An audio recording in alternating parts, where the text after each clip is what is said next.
Peggy 16. E aí pessoal, beleza? Bem-vindos a Enzo, meu nome é Raven e hoje vamos ver um pouco do que é Clandestine.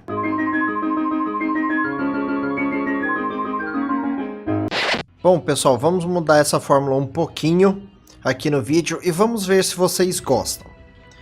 Bom, começando aqui, esse jogo é um jogo de tiro e furtividade em terceira pessoa.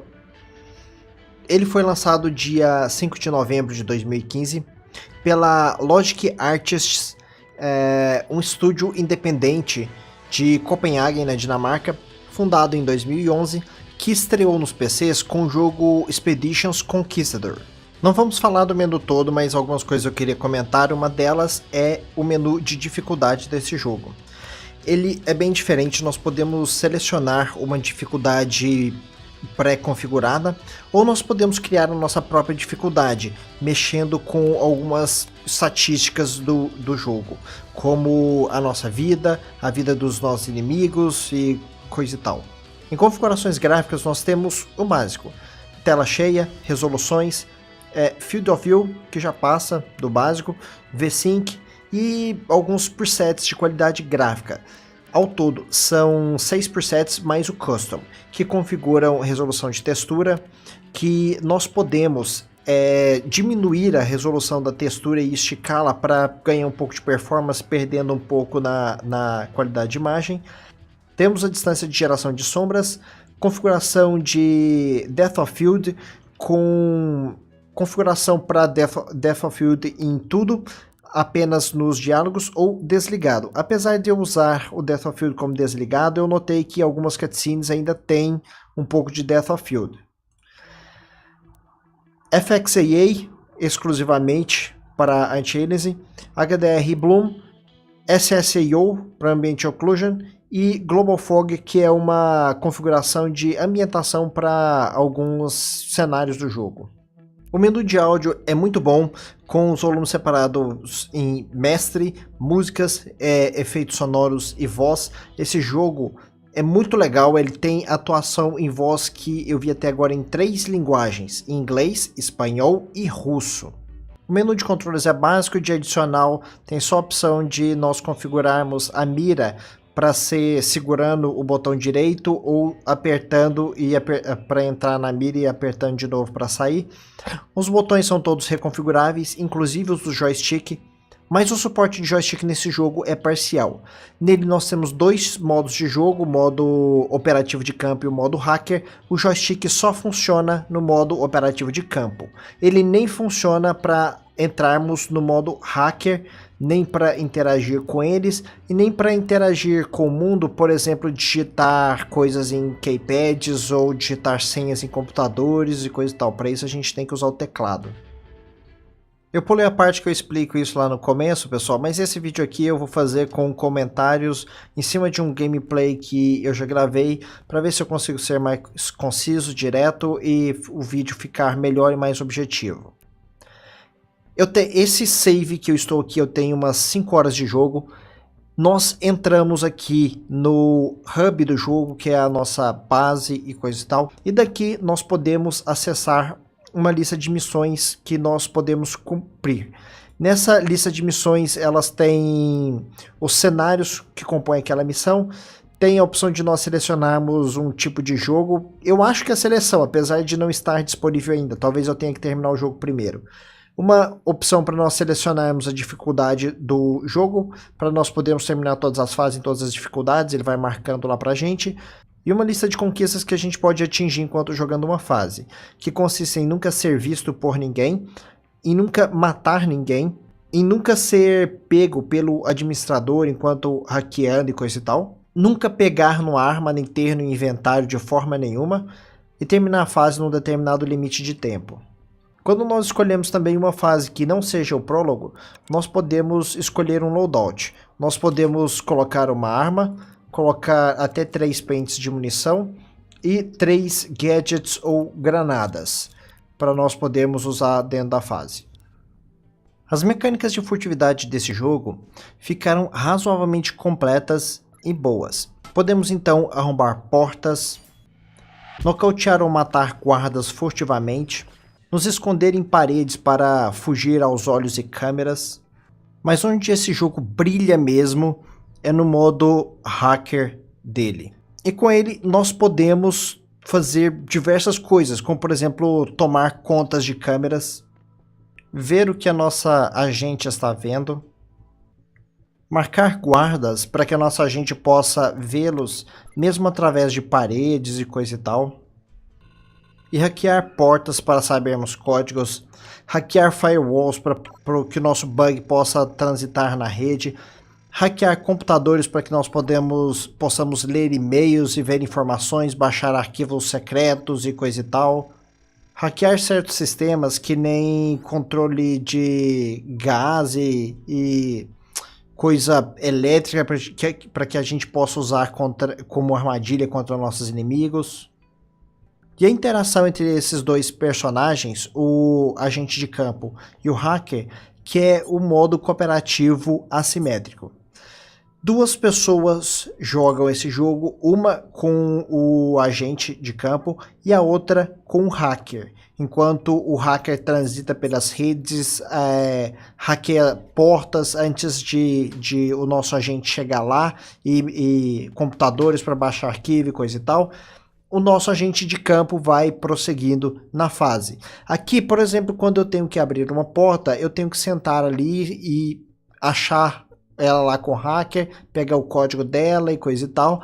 Só que se esse jogo estiver sendo jogado em cooperativo online, o hacker provavelmente já vai ter hackeado aquela porta e coisa e tal, e já vai ter o código quando a pessoa que estiver jogando a agente chegar lá.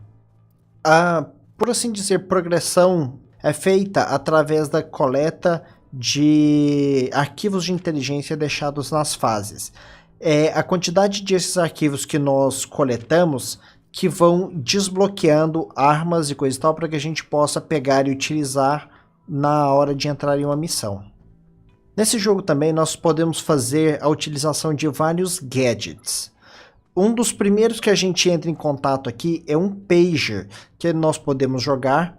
E ou nós miramos no pager e apertamos F. F é o botão para falar para o nosso hacker interagir com aquela coisa. Ou nós entramos no modo hacker e clicamos no pager para fazê-lo tocar. Dessa forma ele atrai um inimigo para aquela posição e aí nós podemos nos aproveitar dessa vantagem.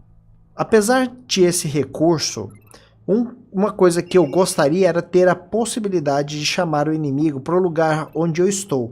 Isso às vezes facilita um pouco a lidar com certas situações. Outros gadgets nesse jogo incluem modems remotos que a gente pode instalar num computador para que o nosso hacker possa passar o bug dele diretamente do nó raiz, que é onde ele começa, para esse computador. Um disruptor de ondas de rádio que ele provoca um barulho, uma coisa assim, nos rádios dos guardas e coisa e tal, e os distraem por um período de tempo, suficiente às vezes para a gente nocautear ou até matar dois guardas. E nós também podemos usar granadas diferentes, de explosão, de gás, se eu não me engano, mas eu não tô me lembrando direito quais são as outras. Tipo rudo. Esteban lo habría hecho hablar con un poco más de tiempo. Al final resultó que tuvo suerte con la redada. Se libró de una muerte lenta y dolorosa. Hey, no nos vamos a rendir tan rápido. Todavía tenemos toda la noche para sacarle información a este pinche güey. Y ya no tenemos que mantenerlo con vida.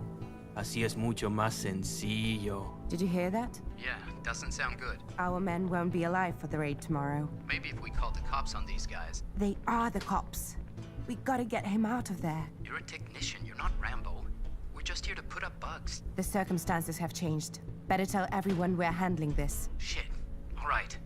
Mission Control, this is the surveillance team. Target is in imminent danger. We are going in. Say again, team. As atuações Like you said, you're going in? As atuações de voz ficaram boas, só que as animações faciais nesse jogo ficaram um bocado ruim. Isso fica mais evidente nas cutscenes que roda quando a gente chega de missão ou sai de missão lá na nossa base. Assim que a gente pega numa arma, fica óbvio que essa não é a forma de jogar, sair correndo e atirando em todo mundo. A mecânica de tiro desse jogo é razoavelmente ruim, mas ele é bem mais focado na estratégia do seu operativo junto com o seu hacker trabalhando em conjunto. Fora a possibilidade de atrair a atenção de alguém para o lugar onde eu estou, esse jogo aqui também faltou algumas outras mecânicazinhas de furtividade. Por exemplo, espiar por fechadura de portas e coisa e tal antes que a gente possa abrir. E a mecânica mais chata de todos os jogos de furtividade, que é a de carregar corpos, mas que é essencial para evitar alerta dos guardas e esse tipo de coisa.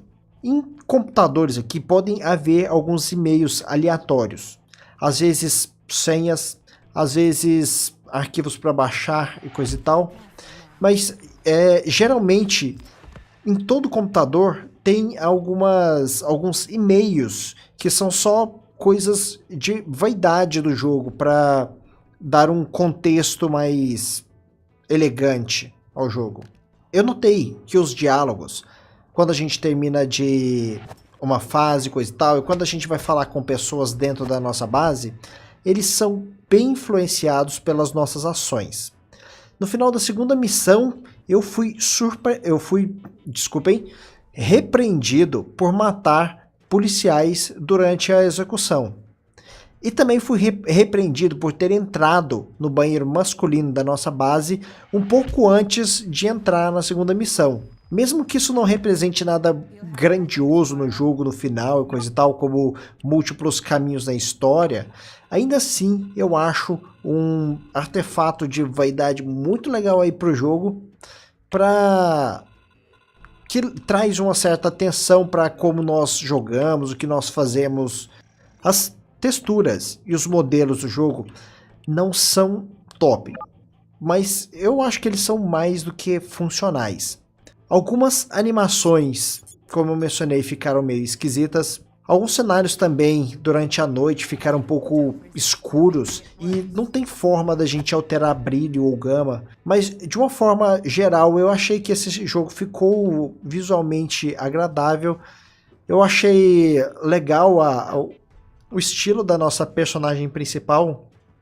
E eu achei muito, mas muito especial mesmo, o fato de que ela é uma agente feminina, ela é boa no que faz, ela é confiante e tudo mais, e ela não foi sexualizada nesse jogo.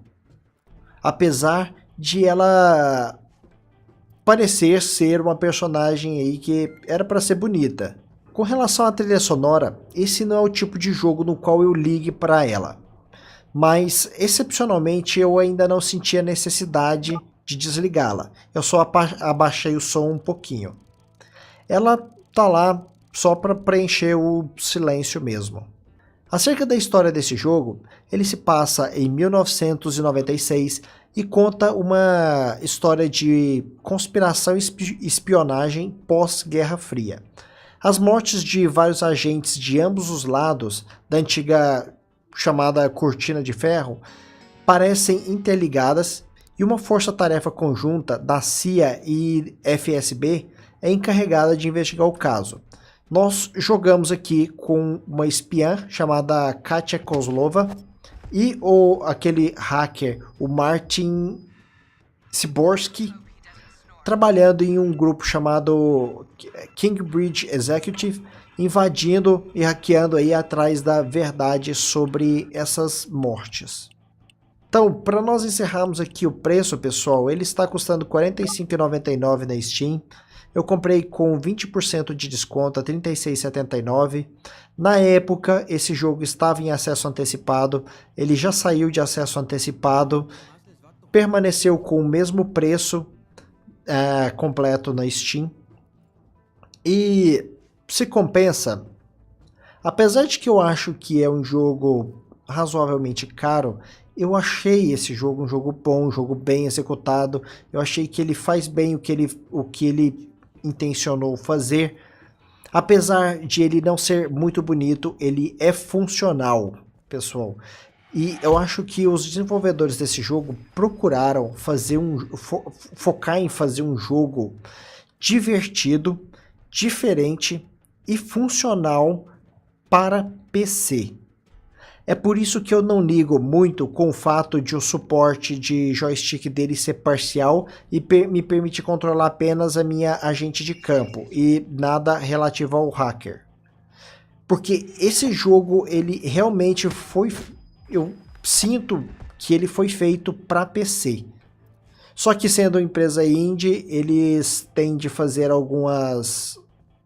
Eu acho que eles têm de ceder em alguns pontos, por exemplo, a parte gráfica, porque eles não vão ter a grana, eles não vão ter o financiamento para fazer algo top de linha. Mas ainda assim, eles focaram na jogabilidade e ela ficou muito boa. Portanto, eu acho que compensa sim. Mas fica aí a critério de vocês do que vocês viram aqui no vídeo. Pessoal, eu espero que vocês tenham gostado dessa nova maneira de fazer vídeos aqui. E muito obrigado por assistirem. Por favor, dê o gostei, adicione os favoritos, se inscreva no canal, compartilhe nas redes sociais e comentem se gostaram, se não gostaram, o que não gostaram. E qualquer coisa que vocês quiserem comentar e perguntar, que eu vou procurar responder para vocês assim que eu puder. E comentem o que vocês acharam desse jogo, do gameplay e do estilo do vídeo e coisa e tal. Valeu demais por assistirem, pessoal. Até mais. Tchau e tenham uma boa vida.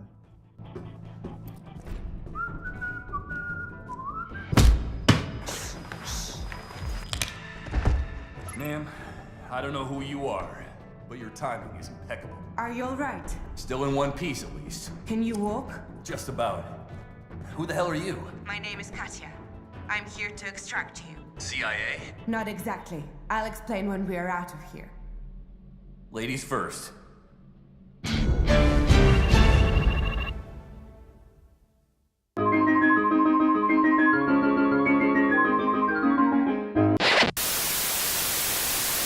Conquistador. Não vamos falar do menu todo, mas algumas coisas eu queria comentar. Uma delas é o menu de dificuldade desse jogo.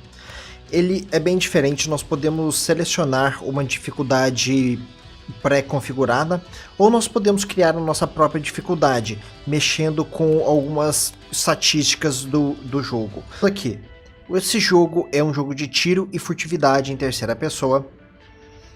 Ele foi lançado dia 5 de novembro de 2015 pela Logic Artists, um estúdio independente de Copenhague, na Dinamarca, fundado em 2011, que estreou nos PCs com o jogo Expedition. Peggy 16. E aí pessoal, beleza? Bem-vindos a Enzo, meu nome é Raven, e hoje vamos ver um pouco do que é Clandestine.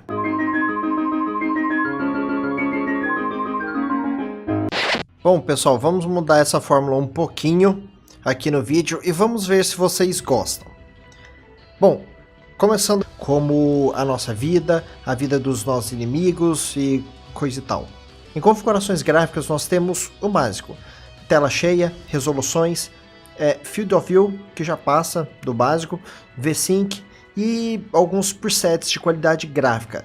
Ao todo, são 6 presets mais o Custom, que configuram resolução de textura, que nós podemos diminuir a resolução da textura e esticá-la para ganhar um pouco de performance, perdendo um pouco na qualidade de imagem. Temos a distância de geração de sombras, configuração de Depth of Field, com configuração para